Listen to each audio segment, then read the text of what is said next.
Şou MTV-yə gilavar əsdi.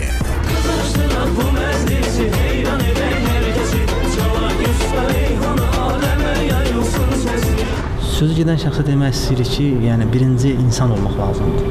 Nə olur olsun, birinci insan ol. Çünki bilirək ki, biz gəldiksə, orada bu havanı dəyişirik, qaldırırıq, sonra o çətin vəziyyətdə qalır. Bundan daha üstün oxuyacaq deyənlər qısqanır. Bu meydan, bu şeytan deyilən bir şey var da. Biz ondan 5-6 yaş, sənətdə yox, yaşda balacaq. Sənətdə ondan çox böyük.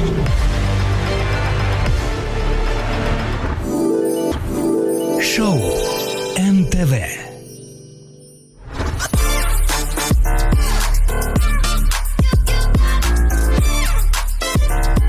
Enerjilərini həm küləkdən, həm tamaşaçılardan alan qrup üzvləri müsahibəyə başlayan kimi özlərini təriflədilər.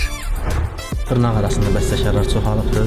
Hər birisinə, bütün müğənnilərə demək olar ki, gündə neçə musiqi atırlar, ancaq biz seçirik ki, bəsit olmasın. Bizi çünki dinləyirlər, bizim ustadlarımız var, bizim təhsilimiz var.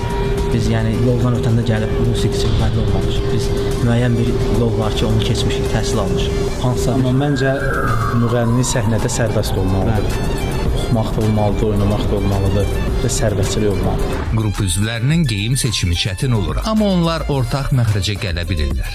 Yetərincə məbləğ xərclənir, amma onu açıqlamağa ehtiyac yoxdur. Yəni zaten kənardan izləyən insan özü bilir ki, yəni geyimdən başlayan insan bilir ki, nə qədər xərclənir, nə qədər xərclənmir. Amma yetərincə xərcləyirik, geyimimizə fikir veririk. Demək olar ki, qaydalarımızı tez-tez yeniləyirik.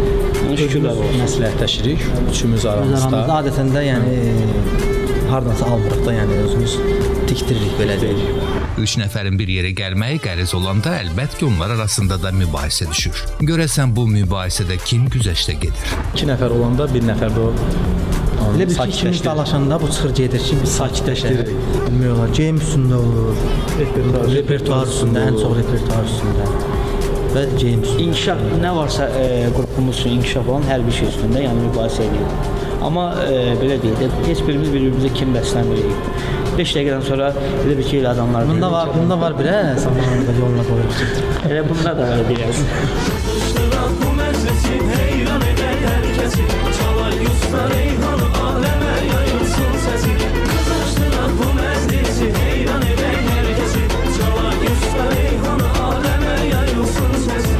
Şou əhlindən onların da yoluna daş qoyan nəhayət tapıldı. Məclisə getmişik, el məclisinə.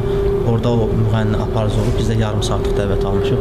Elə şərait yaradıb ki, gedib bəyə elə söz deyib ki, yəni bizə imkan verməyiblər orada oxumağa ki, yəni mənim öz repertuarım var, onlar mənə məşğul olacaq. Çünki bilirək ki, biz gəldiksə, orada bu havanı dəyişirik, qaldırırıq, sonra o çətin vəziyyətdə qalır.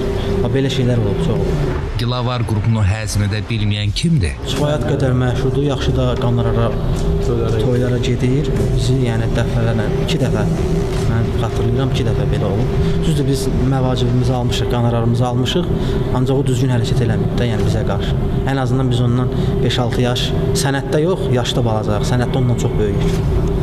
Həmin sənətçi yəqin ki, kişidir. Bəli, kişidir. Kişidir. Sadəcə olaraq o aldığı qonorar dəyərində bilir ki, o ifası tamamlamayacaq və qıraqdan gələn digər müğənni bundan daha üstün oxuyacaq deyənlər qısqanır. Bu meydan, bu şeytan deyilən bir şey var da. Yəni əgər bacarırsansa sən bu meydanda göstərməyə niyə şərait yaratdı? Sözü gedən şəxsə demək istəyirik ki, yəni birinci insan olmaq lazımdır. Nə olur olsun, birinci insan ol, ikincisi də ki, sənətin olsun. Sənin sənətin yoxdursa, sən özü nə qədər 20 minə də getsən toya, sən yəni heç kimsən. Qrup üzvləri hərəsi bir tərəfdən od püskürdü. Onlar toyların pərdə arxasından danışdı. Səhnəyə gəlirsən, baxırsan ki, elə bir vəziyyət yaradırlar ki, ifa eləməyəsən, ya musiqi baxımından sıxışdırırlar, ya belə deyək də, səs baxımından imkan vermirlər ki, ifa eləyəsən. Amma yenə sonunda biz yəni o vəziyyətlərdən çıxmışıq, şükürlər olsun. Sizcə buna səbəb nədir? Səbəb buna qısqanclıqdır. Səbəb buna özünə tam əmin olmamaqdır. Yəni biz sənətin zəif olmasıdır da, bunun başqa bir adı yoxdur. Yəni biz sənətin zəif. Səhnədə ifa edirik. Qonaq da gəlir də, yəni oxuduğum bir zaman biz daha da gözəllik, biz istirahət edirik. Onlar ifa edir. Bu özünə əminlik deməkdir. Yəni hər kəs özünə əmin olsa, bu gözəl bir şey olur. Məsələn, biz idarə etdiyimiz toylarda hansısa bir müğənni qonaq gəlirsə yarım saatlıq, biz şəxsən sevinirik. Ona yetərin qədər vaxt ayırırıq, gözəl təqdim edirik onu. Özümüz dincəlirik. Burada nə var ki?